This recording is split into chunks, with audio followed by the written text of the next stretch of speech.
Jekk verament irridu insaħħu l-istituzzjonijiet tagħna u immedjatament ejjew naraw li l-Kumitat tal-Standards ta' din il-Kamra ma jibqax ippresedut mill-Speaker. Aħna qegħdin nipproponu li dan jibqa' b'5 membri. Membru wieħed ikun magħżul mill-Prim Ministru, membru ieħor ikun magħżul minni mill-kap tal-Oppożizzjoni. U 3 membri oħrajn ikunu maħtura bl-approvazzjoni ta' 2/3 tal-membri parlamentari. U li wieħed minn dawn il-membri eletti jintgħażel bħala chairman ta' dan il-Kumitat. Ex-qar il-kap tal-Oppożizzjoni Bernard Grech wara li tnejn filgħaxija ressaq mozzjoni fejn talab li l-Parlament jiddiskuti b'urġenza l-aġir tal-Ispeaker Andrew Farrugia, talba li ġiet aċċettata mis-sedja.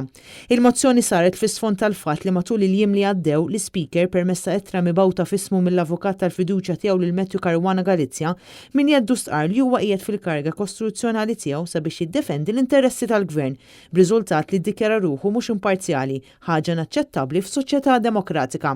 Apparti dan, Andrew Farrugia b'deċiżjonijiet meħuda minnu dwar każijiet investigati mill-Kummissarju l-Standards fil-ħajja pubblika u li fihom kien hemm sejbien ta' ksur tal-kodiċi ta' etika minn membri tal-Kamra, għażel li bil-fod deċisiv tiegħu u rulings mogħtija minnu ixekkel jew saħansitra irrendi bħala inutli il-ħidma tal-Kummissarju għall-Standards fil-ħajja pubblika u tal-Kumitat Permanenti dwar l-Standards fil-ħajja pubblika. Bernard Grech fakkar li l-Speaker Andrew Farrugia jokkupa l-ogħla karga fil-Kamra tad-Deputati li fil-qafas kostituzzjonali ta' pajjiżna din hija fera tal-Istat f'data bl-eżerċizzju tas-setat leġislattivi. Huwa qal li l-Kamra għandha f'kull ħin u ċirkostanza tkun ippreseduta minn persuna li jkollha attitudni u mġiba imparzjali u indipendenti u li tkun kapaċi tiżgura li l-Kamra tkun tassew istituzzjoni demokratika li twettaq skrutinju effettiv u effiċjenti tal-ħidma tal-Gvern u żommu kontabbli matul il-leġislatura kollha.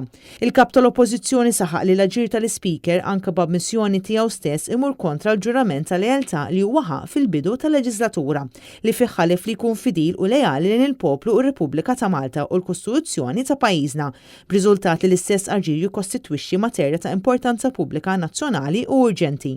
Intant fid-diskorsi li jagħmel wara d-deċiżjoni tas-sedja Bernard Grech qar kif matul l-aħħar ftit xhur l-Speaker b'mod